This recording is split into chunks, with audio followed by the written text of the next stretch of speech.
थोड़ा सा पाउडर और झाग ढेर सारा, भर भर के कपड़ों को पल में निखारा।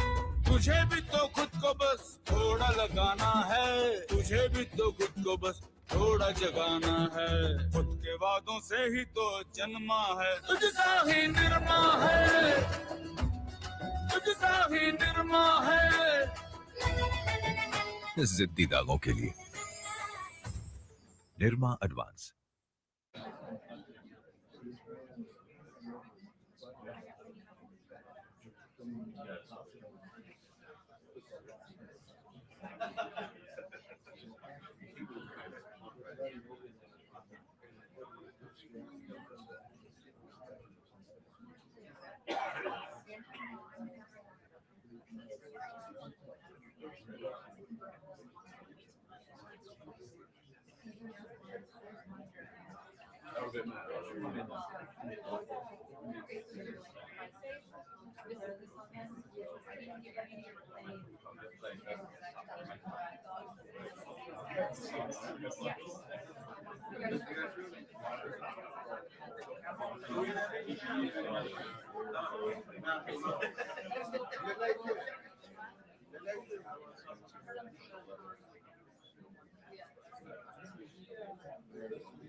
That's where I want to.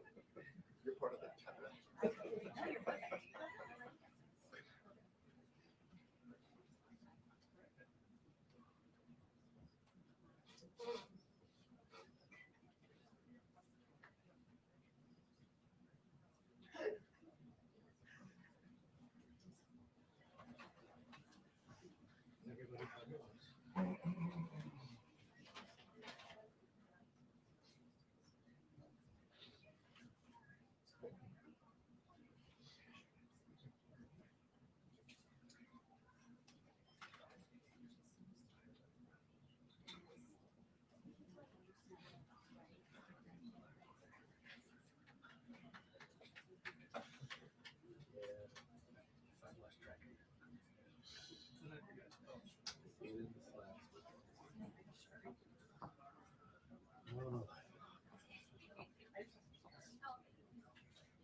My mother did.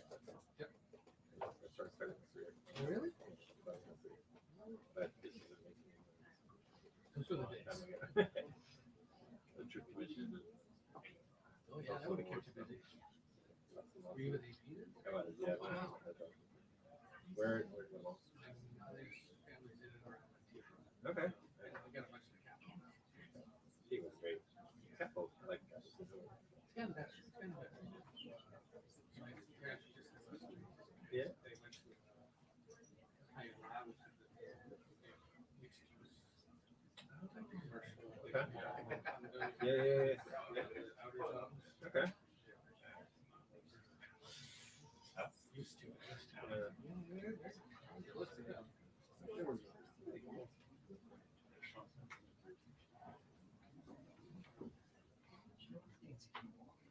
About that.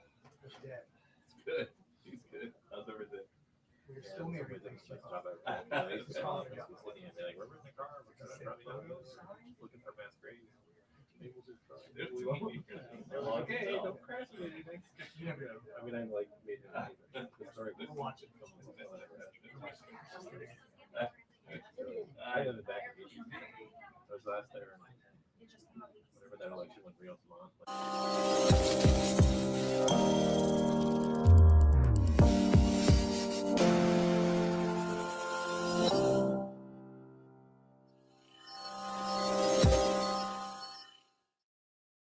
Their last name.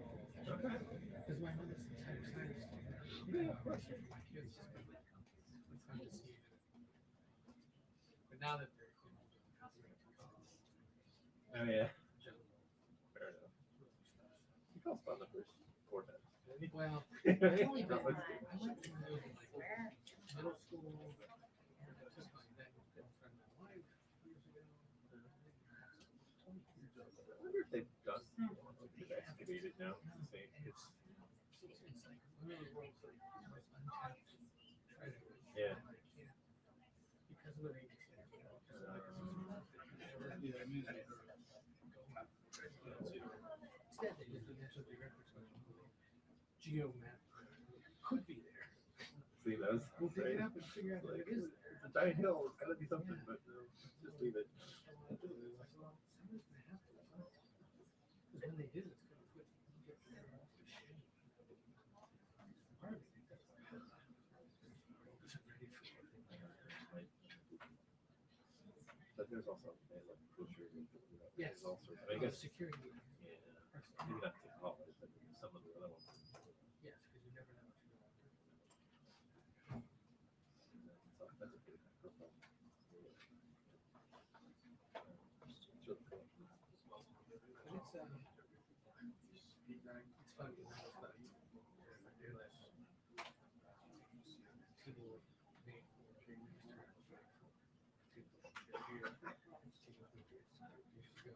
Yeah. any of this. It's true. That's a good point. They've done a good job. Have they exploited it? Okay. Less expensive. The beaches and resorts.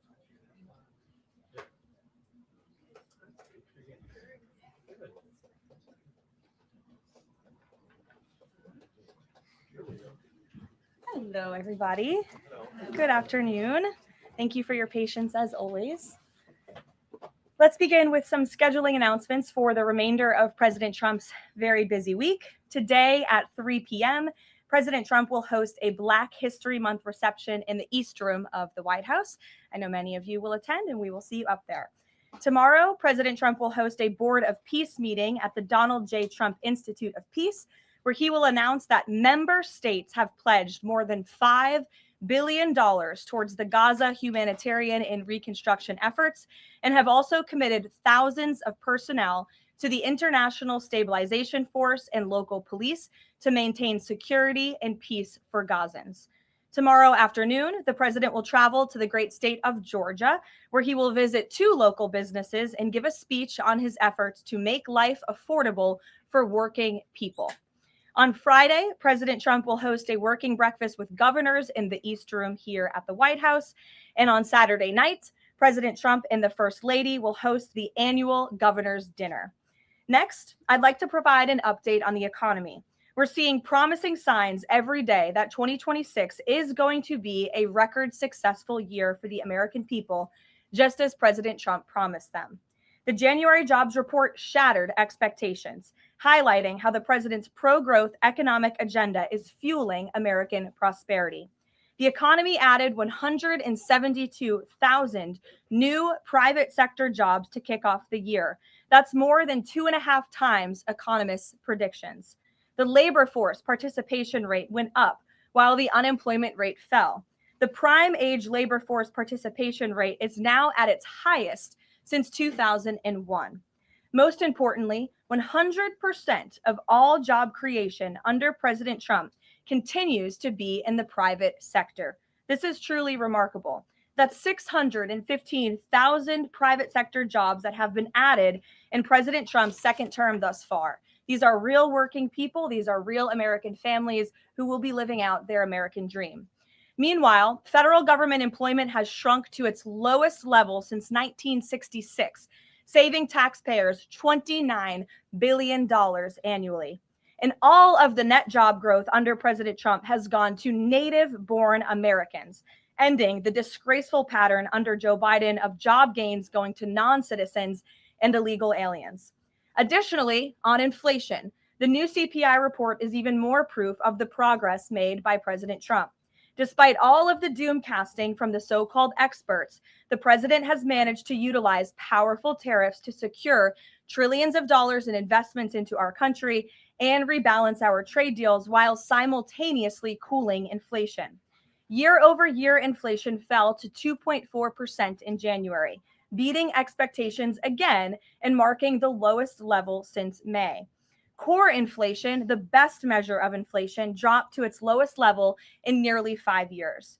Meanwhile, real average hourly earnings for all private sector workers rose in the month of January, which means more money is going back directly into people's pockets. After only 1 year of President Trump back in office, real earnings for all private sector workers have outpaced inflation by nearly $1,400, earning back roughly half of the $2,900 they lost under Joe Biden when 40-year high inflation was stealing Americans' purchasing power. President Trump's policies are and will continue to allow Americans' incomes to go further for bills, retirement, and achieving the American dream. A key part of the American dream is buying a home. And that is finally becoming more affordable under this president. This past week, it was announced the annual mortgage cost for a new home has fallen by $4,000 so far under President Trump, after rising by roughly $15,000 under Joe Biden. As a result, mortgage affordability has reached a 4-year best following recent bold action by the president to make home ownership more attainable for American families, not large Wall Street corporate institutional investors. At the same time, national median rents have fallen to a 4-year low and have declined for 6 consecutive months. The annual rental cost for a new rental unit has fallen nearly $100 so far under President Trump, after rising more than $3,000 under Joe Biden. And many are crediting that to the president's deportation efforts to remove illegal aliens from our communities and therefore from housing that should be used for American citizens. At the grocery store, the price of eggs, dairy, cheese, fresh fruit, apples, oranges, potatoes, tomatoes, and butter have fallen since President Trump took office, and he is continuing to fight for even lower prices at the grocery store for the American consumer. At the gas pump, fuel prices are down by almost 10% over the past year. The average national price for a gallon of regular gas is now less than $3 and is approaching $2.70 in some states, and much lower than that in many states across the country as well. We've seen in several states gas is under $2 a gallon. And at the pharmacy, prescription drug prices are down over the past year, with even more price relief ahead for American patients thanks to President Trump's most favored nation drug pricing deals and the great healthcare plan, which he is calling on Congress to pass as soon as possible. What President Trump wants Americans to understand is that this is only the start and the best is yet to come. The historic success that we have seen since he took office is just the beginning of enormous growth and opportunity that we are about to witness. And I know the president looks forward to hitting the road and being with the great people of Georgia tomorrow to talk about just this. So with that today, I know there's a lot of news. I will open it up to take your questions, and we're going to start, as always, with our new media seat, the great Michael Graham from Inside Sources. Thank you for being here, Michael. Thank you for having us, and thanks from our 200 newspaper partners around the country. So you mentioned gas. We didn't mention natural gas. And back where you live, your friends and family are paying among the highest prices for natural gas to heat their home and for electricity generation, the number one source of power across New England. The cheap gas is in Pennsylvania. The two highest places to buy gas in the country, New York City. ट्विंग ट्विंग hello मैं तुम्हारे पापा के बचपन का दोस्त चतुर चाचा। प्रणाम चाचा जी। उनसे बेटे 5,000 लिए थे, अभी अभी तुम्हें ट्रांसफर किया है बेटे, और गलती से 50 चले गए। पेमेंट मैसेज चेक कर लो बेटे, और बाकी 45 मुझे लौटा दो। आपका मैसेज बाद में, पहले अपना बैंक अकाउंट चेक कर लो। अरे मूर्ख ना हूँ मैं। शाबाश। यूपीआई कहता है कोई नकली पेमेंट का मैसेज भेजकर पैसे वापस मांगे तो उसे कहो मैं मूर्ख नहीं।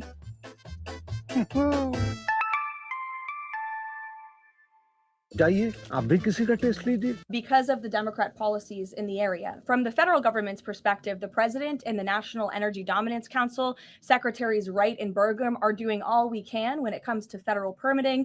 The drill baby drill agenda is obviously underway. The president has made a huge push for more fossil fuels in this country. You look at what he did last week with respect to coal. Coal truly keeps the lights on in this country. We learned that in the recent winter storms. However, there's only so much that can be done at the federal level. That's why the president has called on blue state governors to participate in this energy dominance agenda, including governors in New England and the Northeast, by contacting Governor Hochul directly to get this Constitution pipeline underway. This is not only going to bring down the cost of energy in the Northeast, it's also going to support job growth and energy affordability and more opportunity for workers in the Northeast. And I just have a quick statistic here on energy that I found fascinating, and it's obviously true because I'm saying it up here. Red states with Republican legislatures currently enjoy lower average retail electricity prices than blue states with Democrat legislatures. And that's exactly why the president is calling on all blue state governors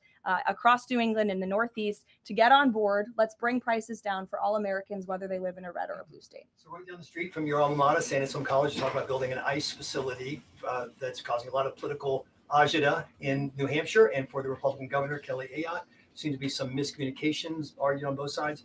Even Republican supporters of Trump who live in the town say, we're not sure we want this. What's your message to the folks in New Hampshire about this proposed ICE facility? The message is that illegal immigration, while the border is secure, is still a problem across our entire homeland. And the previous administration allowed nearly 20 million illegal aliens from countries all over the world into our country. And the president and Secretary Noem have done a phenomenal job at deporting. Nearly 3 million illegals have left the country either through deportation or self-deportation over the past year. But obviously, there are a lot more illegal alien criminals left in our homeland. That includes in New England. There are many within our communities in New Hampshire, in Maine, and definitely in Massachusetts and in the Boston suburbs that need to be arrested, detained, and deported back to their home countries. And so the president and Secretary Noem, and I know ICE, are engaged with local governors across the whole country, including in New Hampshire, to open more detention facilities. This is an unfortunate consequence of the previous administration's border invasion that the president has thankfully put a stop to. But of course, we still need to grapple with the illegal alien criminals who are here, and that requires more detention space. Thank you, Michael. Garrett. On Iran, I'm not asking you for like military secrets here, but can you You share? know I would be so unwise. Unless you want to give them. Can you share a little bit about the president's thinking on whether or not to strike Iran, who he's talking to, what information he's consuming, and why a strike might be necessary on a nuclear program he says was obliterated by the last U.S. strike? Well, there's many reasons and arguments that one could make for a strike against Iran. The president had a very successful operation as commander-in-chief with Operation Midnight Hammer, as you know, as you just said, totally obliterated Iran's nuclear facilities. The president has always been very clear, though, with respect to Iran or any country around the world, diplomacy is always his first option, and Iran would be very wise to make a deal with President Trump and with this administration.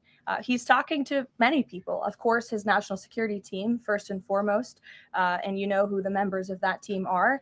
And this is something, obviously, the president takes seriously. He's always thinking about what's in the best interest of the United States of America, of our military, of the American people. And that's how he makes decisions with respect to military action of any kind. And on the flip side of that, he's got the State of the Union speech next week. If he is going to take military action, does the administration believe it's important to sort of convince the American people, sell the American people? Will we hear something about that in the State of the Union to make the case for why something like that might be necessary to risk American lives? Look, again, I'm not going to engage in a hypothetical. Good try, Garrett, but you can't catch me there. I will say, with respect to the State of the Union, you'll be hearing more about what is to come from the president's speech very soon at the appropriate time. It is going to be a very good and powerful speech, so everyone should tune in. Ed. Caroline, thank you. I got two questions for Sure. you. About Independence Hall in Philadelphia, the administration's decided to appeal a judge's ruling that, in essence, was trying to put the slavery displays back, arguing that the federal government believed it had the power to disassemble and disassemble historical truths when it has some domain over historical facts. The judge said it does not. The administration said that you were planning to put up updated interpretive materials and provide a fuller account of the history of slavery at Independence Hall. What more was the administration, or is the administration, planning to add? I'm not familiar with this specific instance, Ed, to be honest with you, but I will check in with the appropriate people who are overseeing this, and we'll get you a more firm answer. One other question. Then yesterday, in his statement about Jesse Jackson, the president said, despite the fact that I'm falsely and consistently called a racist by the scoundrels and lunatics on the radical left, Democrats all, it was always my pleasure to help Jesse along the way. Where or when does the president believe he's been falsely called racist? You're kidding, right? No. I will pull you plethora of examples. I'm going to get my team in that room to start going through the internet of radical Democrats throughout the years, Ed, who have accused this president falsely of being a racist. And I'm sure there's many people in this room and on network television across the country who have accused him of the same. In fact, I know that because I've seen it with my own eyes. And the president very much looks forward to having an event later this afternoon at 3 p.m. to celebrate Black History Month and to talk about how his policies are advancing opportunity and prosperity for all Americans through record tax cuts, through the Trump accounts that all Americans can access regardless of race. These are a great thing for the next generation of Americans. The president has also awarded hundreds of millions of dollars in additional funding to strengthen educational outcomes at historically Black colleges and universities across the country. Again, the president is protecting the hard-earned benefits of the 2.4 million Black veterans who honorably served in our nation's armed forces by reducing the backlog of veterans waiting for their VA benefits and for their home loans through the Department of Veterans Affairs. So there is a lot this president has done for all Americans, regardless of race, and he has absolutely been falsely called and smeared as a racist, and I'm happy to provide you those receipts, and we gladly will right after this briefing. Jennifer, go ahead. You mentioned the $5 billion in pledges for the Board of Peace. Will we be able to get a breakdown of which countries are providing each of those pledges? Yes. And which countries are providing troops? Sure. We're happy to provide that breakdown. And I'm also happy to provide the list of countries that will be attending tomorrow. I know it's more than 20 countries. I know there's a lot of interest in that. I'll spare myself reading you the list of 20 countries from the podium, but we will provide it. And the president will be opening the meeting tomorrow with remarks, and will sort of formally be chairing the meeting at the beginning before he departs for Georgia tomorrow. Sewage spill, the sewage pipe that broke on Potomac. Can you give us an update on the federal government's response? And officials have told CBS that some of that aging infrastructure is a concern, that this particular pipe wasn't even of the most urgent concern. Do you know if the government is looking into which other pipes could be at risk of collapsing? Well, the next step in this process is for any of the three local jurisdictions involved, whether that's the Commonwealth of Virginia, the state of Maryland and Governor Moore, or the District of Columbia, to step forward and to ask the federal government for help and to ask for the Stafford Act to be implemented here so that the federal government can go and take control of this local infrastructure that has been abandoned and neglected by Governor Moore in Maryland for far too long. In fact, it's no secret that Maryland's water and infrastructure have been in dire need of repair. Their infrastructure has received a nearly failing grade in the 2025 report card from the American Society of Civil Engineers. This is the same grade they've received 5 years earlier. There has been no improvement under the leadership of Governor Moore. He's clearly shown he's incapable of fixing this problem, which is why President Trump and the federal government are standing by to step in. And for all of the environmentalists in the room and across the District of Columbia, let's all hope and pray that this governor does the right thing and ask President Trump to get involved, because it will be an ecological and environmental disaster if the federal government does not step in to help. But of course, we need the state and local jurisdictions to make that formal request. That's part of the legal process to move forward. Peter. So you said that any of the three Democrats just need to ask. A few minutes ago, Maryland's Governor Wes Moore asked. He said, if the president wants me to ask nicely, our response is this: please, Mr. President, do your job. To which I say, I'll ask the president and we will provide you with the next steps. But in all seriousness, the federal government has been preparing plans. The White House has been in contact with FEMA, with the Army Corps of Engineers, with the Environmental Protection Agency. Again, we've been standing by. This is a problem we want to fix, not just for the federal government, but for everyone who lives in the District of Columbia, including all of you. So you're welcome. To your point about that, there are a lot of events coming up for America 250. The president wants people from all over to come to the nation's capital. Is he worried that by the summer, the Potomac River will still smell like poop? He is worried about that, which is why the federal government wants to fix it. And we hope that the local authorities will cooperate with us in doing so. Steve. What will the $5 billion be used for in Board of Peace? And will that be sort of a down payment for much more money? You'll be hearing more about that tomorrow at the meeting. If you recall, at the first meeting when we were in Davos, Jared Kushner did provide a very detailed PowerPoint presentation for the vision of Gaza, the reconstruction and the humanitarian efforts, of course, providing local security on the ground. That will be part of the discussion tomorrow, is how can we maintain security? First, you must achieve security to get to prosperity, which is sort of the second part of this plan. So you'll be hearing more about that tomorrow. But I would just point out $5 billion worth of investment. We're talking about reconstructing Gaza. I remember when those words came from the president's lips in the East Room many months ago, and all of you in the press were bewildered at how the president could have such an ambitious goal of rebuilding Gaza, which is obviously a place that has been just turmoiled by violence and chaos for many, many years. But we are well underway in doing that, and it's a historic accomplishment for this president. Secondly, is the president seeing enough progress in the Iran talks to let negotiations go a little further? I mean, where do things stand after yesterday's talks? I think you heard from the administration and the State Department yesterday that there was a little bit of progress made, but we're still very far apart on some issues. I believe the Iranians are expected to come back to us with some more detail in the next couple of weeks. And so the president will continue to watch how this plays out. Sure. Follow up on that. Thank you, Caroline. On these Iran talks, I mean, how much time is the president willing to give it before he is seriously maybe considering military action? Is he willing to give it that full 2 weeks? And has he given the Iranian officials a deadline on when he wants to see a deal? It's a fair question, Rachel, but I'm not going to set deadlines on behalf of the president of the United States. And then just one more on the shutdown. We're now in this partial shutdown over DHS funding. Has the president personally spoken to the Democratic leaders in Congress? Can we expect to see them at the White House to try to make a deal on this? Not to my knowledge, he hasn't had any direct conversation or correspondence with Democrat lawmakers recently. It doesn't mean he's not willing to. I'm just not aware of any conversations that have taken place. I do know the White House and the president's representatives have been in direct conversations with both Democrats and Republicans. But of course, Democrats are the reason that the Department of Homeland Security is currently shut down. They have chosen to act against the American people for political reasons. And now we have FEMA workers, the men and women of the United States Coast Guard, men and women of TSA who keep our airports moving, who will be working without paychecks for no good reason other than the Democrats wanting to pick a fight with Donald Trump.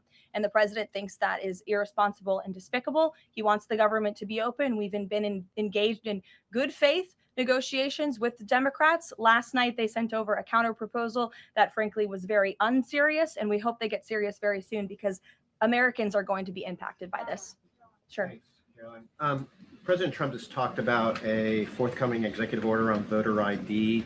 Is there more details you can provide about for that? And can you talk about any steps that you're taking to overcome core challenges that you've kind of faced in this area before on voting? Well, as the president said in that Truth Social post, he's discussing and exploring legal options for a potential executive order with respect to voter ID. But this is something he's made very clear he wants Congress to get done.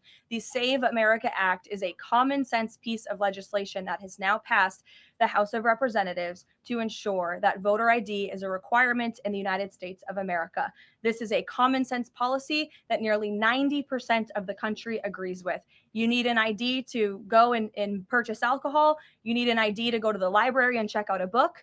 And so the president thinks you should have an ID to vote in our nation's elections. And I know the vast majority of Americans agree with him on that. And he wants Congress to move quickly to get it done. Sure. On Cuba, it's increasingly being described as a humanitarian crisis. What is a successful outcome for the U.S. that the U.S. wants to see in Cuba? Is there anything less than regime change that would be considered success? I think, as Secretary Rubio has articulated and the president himself, we obviously want to see flourishing and prosperous democracies all over the world, especially in our own hemisphere. I'm not dictating any actions the United States may take to get there, but of course, that's in the United States' best interest to have Cuba be a truly free and prosperous democracy. Unfortunately, right now, that is not the case. They are a regime that is falling. Their country is collapsing. And that's why we believe it's in their best interest to make very dramatic changes very soon. And we'll see what they decide to do. Sure. Thank you so much. Following up on Gaza, this $5 billion, who exactly will be in charge of managing this money? Would that be the president himself making the final decisions on how these funds are spent? It will be the Board of Peace, which the president is, of course, the chairman of, but all of the member parties, I believe, will have votes on the funding. And then, of course, there is that technocratic layer underneath the official Board of Peace with the member countries that will be making decisions as well. So if you just go back and look at the first event that we had where we sort of unveiled the structure of the Board of Peace, that structure remains in place and they'll be overseeing the funds that will be announced tomorrow for their reconstruction and humanitarian efforts. Sure. Another question on that Board of Peace announcement. You mentioned there will be the announcement of who comprises that International Stability Force. How soon will that force be deployed? And have all of the regional partners, all of the regional countries signed off on the makeup of that force? I don't have a timeline for you today, but again, I'm sure you'll hear more about this tomorrow. So you'll join us at the event. Deanna. Thanks, Caroline. Two questions. Sure. First, the president has talked a lot about housing affordability, and several countries that are facing housing shortages, including Canada, for example, have imposed a ban on non-citizens, like foreigners, from buying their houses. Do you know if that's a strategy that the president would be willing to deploy? Well, first of all, the president is obviously committed to deporting illegal aliens from our country and those who are not lawfully present in the United States, which he has done at a record pace, which has led to the falling of rents, as I pointed out in my opening remarks. Secondly, the president has recently announced that he is fighting for a ban on institutional investors and Wall Street billionaire corporations from buying up single-family homes that should be lived in his opinion, by American families. We know this is going to have a remarkable impact on the housing market and on prices and supply and demand for the American consumer and the American family. And then thirdly, the president is also expediting permitting as fast as we possibly can to build more homes, to increase supply, to obviously bring down the cost of home ownership and purchasing homes for the American people. And then also, as I mentioned as well, we do see mortgage rates falling. So all of this is combining to make housing more affordable in this country. There's still a lot more to do. The president is still digging his way out of the mess that was created by Joe Biden's administration in jacking up mortgage rates and jacking up housing costs. But we do see very positive trends in this direction. And the president wants the United States to be a nation of owners, not renters. He wants families to live in homes, not institutions and big corporations. Michael. Secondly, on Ukraine, yesterday Zelensky said in an interview that he says that it's not fair that the president is saying that Ukraine has to make concessions. He's saying this publicly and not Russia. Has the president seen these comments? And when the president says that Ukraine has to make concessions, is he referring to giving up Donbass?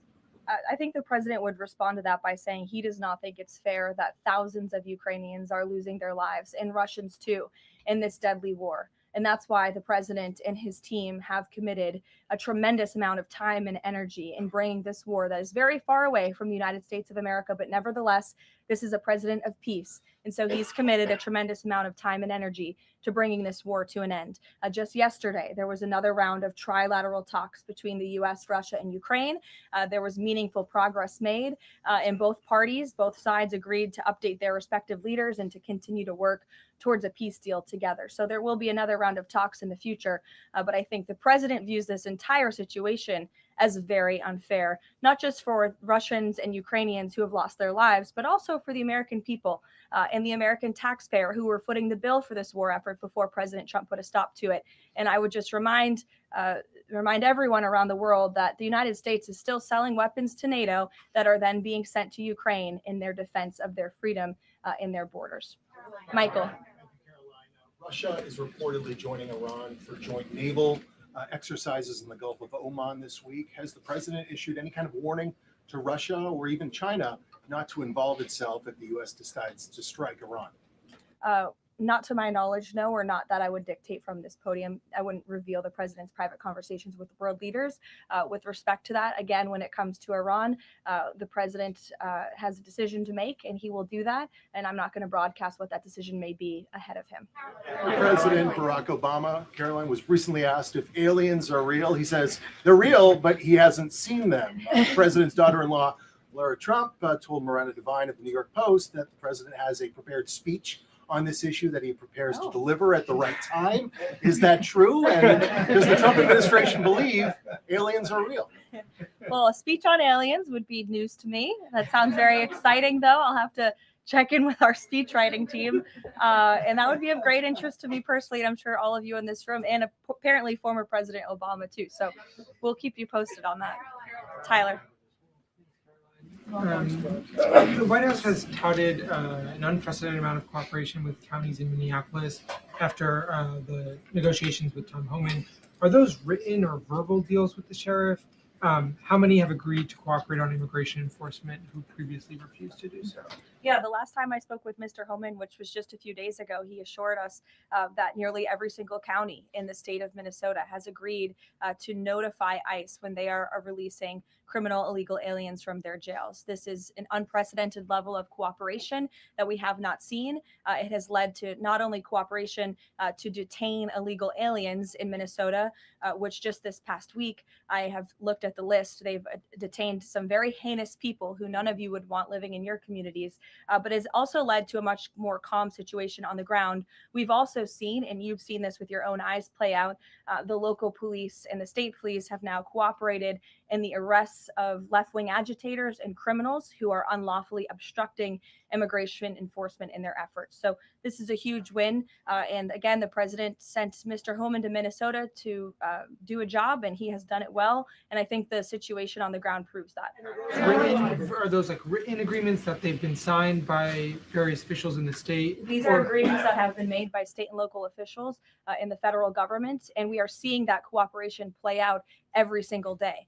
These counties are notifying ICE when they are releasing criminal illegals from their jail, and we do know that they are arresting left-wing agitators who are unlawfully impeding law enforcement. There's video to show that. Show it yourself. You can view it with your own eyes. John. Thank you, Caroline. You mentioned two things: DHS closed and the SAVE Act IDs. Both of these could get solved in 15 minutes if Senate Leader John Thune simply got rid of this phony 60-vote cloture rule and got 51 votes, and that would be the end of it, because everyone in this room knows if the Democrats take over, they'll get rid of that rule in 90 minutes. They already tried it one time, and the two Democratic senators that stopped it are no longer there, Manchin and Sinema. President Trump is backing a lot of these senators for reelection, and yet they will not get rid of the 60 vote cloture rule, which is holding everything up. What is the president's position on John Thune in the Senate finally getting rid of this so this legislation can get moved? Well, the president has a good relationship with Senate Majority Leader John Thune. They keep in very close contact and they work together all of the time. I hear your passion in your voice, and I know it's shared by many Americans across the country, including the president himself. He wants to see the SAVE Act voted, and he's expressed that both publicly to all of you, the American people, but also privately in his conversations with Senate Majority Leader Thune and many other members of Congress as well.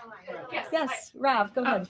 Good to see you. So J.B. Pritzker just recently signed the bill. The law went into effect in January, and it's supposedly going to allocate about $2.5 billion to illegals to go to college and financial aid in the state of Illinois. What is the White House's reaction to this? Illinois is already, by 2027, they're supposed to have a $3 billion deficit. What's your reaction to that? Yeah, we'll have to take a look at that.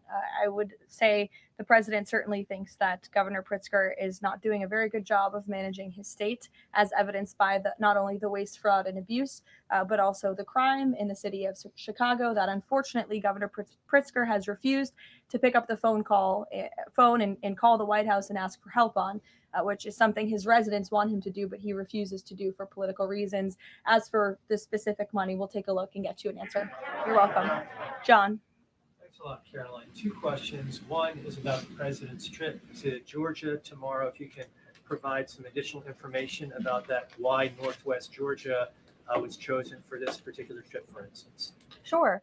Well, Georgia is obviously a very important state to the president and to the Republican Party, and the president loves the people of Georgia. He'll be touring, like I said, a steel facility, and then he'll also be stopping by another local business, and he will be giving remarks on affordability, on the economy, on all of the great economic news that I just shared with you earlier. He'll be meeting and greeting with everyday Americans, and that's what the president loves to do, to get out across the country, and he's spoken about his intention to go across the country a lot more, and obviously tomorrow's trip is evidence of that.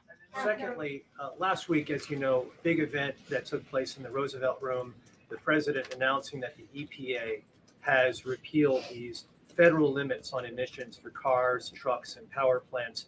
And in the president's presentation, he mentioned that American families will save $2,500 for a new car or truck.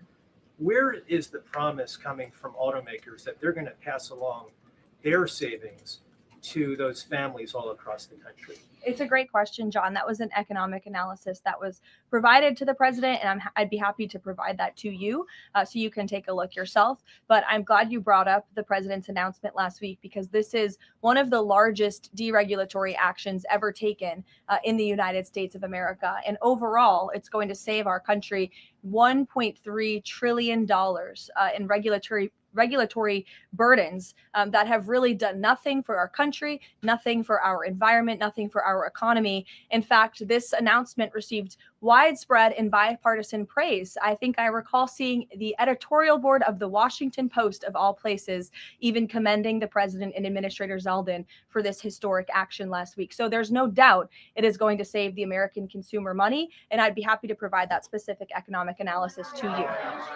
Sure, in the middle, go ahead. Yes. Thank you.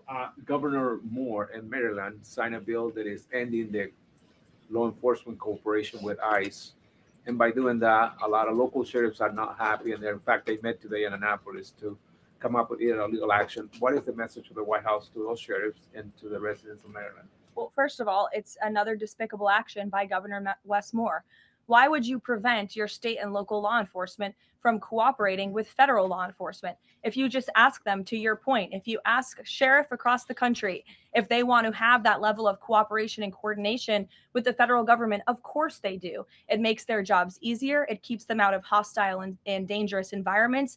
It allows them to detain illegal alien criminals who have committed heinous crimes in our country with the most safe circumstances possible.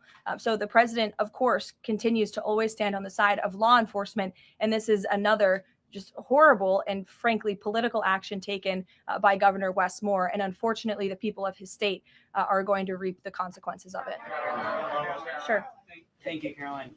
President Trump just said on Truth Social that it would be a big mistake for the UK to hand over control of Chagos Islands to Mauritius. But the State Department earlier this week has said the U.S. does support that handover. So does this post now suggest that the U.S. does not, or that President Trump had changed his mind on this? The post should be taken as the policy of the Trump administration. It's coming straight from the horse's mouth. When you see it on Truth Social, you know it's directly from President Trump. That's the beauty of this president and his transparency and relaying this administration's policies to all of you and to the rest of the world. Carrie, go ahead.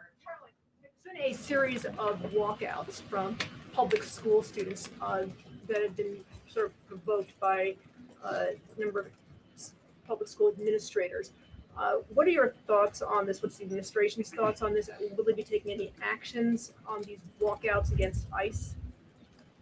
Look, I think obviously the president and the administration support the First Amendment rights of all American citizens. And if they're peacefully protesting, then that's their constitutional obligation and right and responsibility to do so. Of course, the administration also wants to see American school children in school learning and educating. And I think it does speak to the left-wing bias that is unfortunately very present in our nation's public school system. And it's something that Secretary McMahon has been working very hard to root out of our public school system by ensuring that local governance and local control takes place over our nation's public schools, and that parents and educators closest to students have a greater say over curriculum and academia in our country.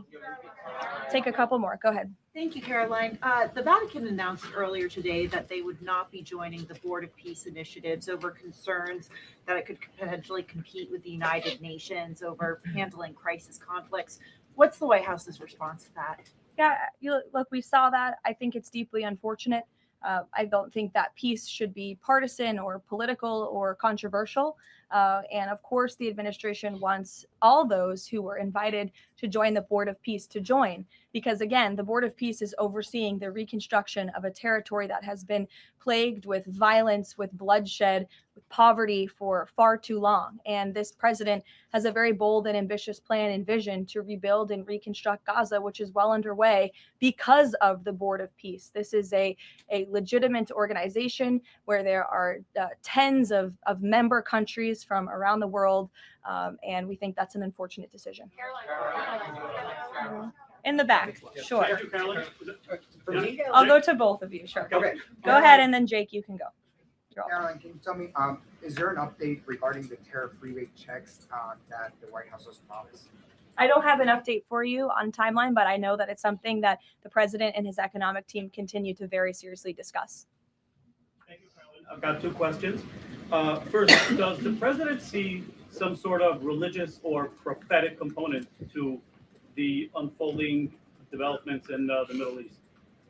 I haven't spoken to him about that particular perspective, to be honest with you. But of course, the president wants peace for all people of all faiths all around the world. And that's part of his push to create peace in the Middle East, which he has done successfully. And my second question is, as his popularity rises around the world, and especially in regions where he's invested so much effort in promoting peace and ending wars, do you think we might be watching the emergence of a global MAGA movement? Is this something that the president has discussed at all? Well, I don't know, Jake, but I sure hope so. Take a couple more. Go ahead. Sure. I wanted to ask you about Iran. As the U.S. military builds up around Iran, is President Trump coordinating war plans with Israel so that if he does decide to strike, that Israel will be a part of those strikes? Look, I don't have any specifics on the president's recent conversations with Israel. As you know, Prime Minister Netanyahu was just here at the White House last week or the week before. But again, with respect to Iran, there was some progress made yesterday. There are still a lot of details to discuss, and we'll continue to see how this plays out. The United States government, of course, is always in close communication and correspondence with the state of Israel, and that starts right at the top with the president and Prime Minister Netanyahu themselves. One more. Go ahead. Last week, we saw the underlying affidavit for the search warrant that was executed in Fulton County, and there was not any mention in that document about foreign election interference in the 2020 election. I'm wondering if DNI Gabbard has uncovered that in Georgia or in Puerto Rico, where we know her team was sent as well. I don't have any updates for you on that today. I would defer you to the director's office herself. Caroline, Sure. two questions. One on the president's schedule today. It says he has signing time. What is he signing today? Are we expecting executive orders or actions? That's the first question. And then second, the Wall Street Journal is reporting that a U.S. arms sale package for Taiwan is in limbo. Can you just confirm this reporting / offer any additional comment? And how concerned is the administration that if an arms deal with Taiwan went through, that this could disrupt the China-U.S. Trade truce? Sure. Well, I haven't read the full Wall Street Journal report. I will just say, with respect to an arms sale to Taiwan, I don't have any announcements or updates on that for you today. And to your first question about what the president will be signing, he will be signing an executive order, which you will all be hearing about later this afternoon. And you will see him in 1 hour at the Black History Month reception. We'll see you there. Thank you.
Hey, have you not called the packers and movers yet?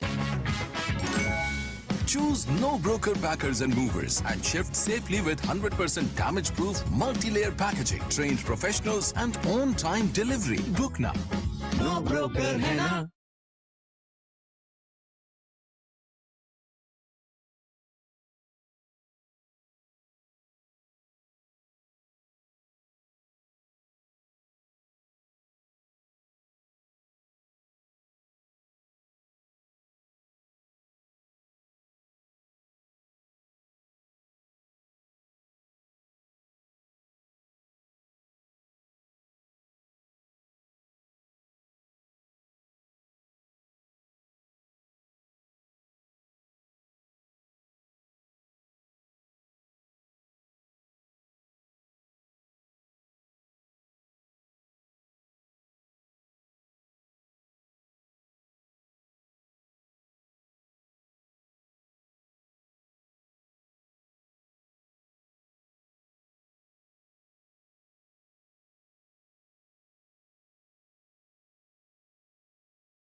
A high-performance server that gives you full control and freedom isn't a myth, at least not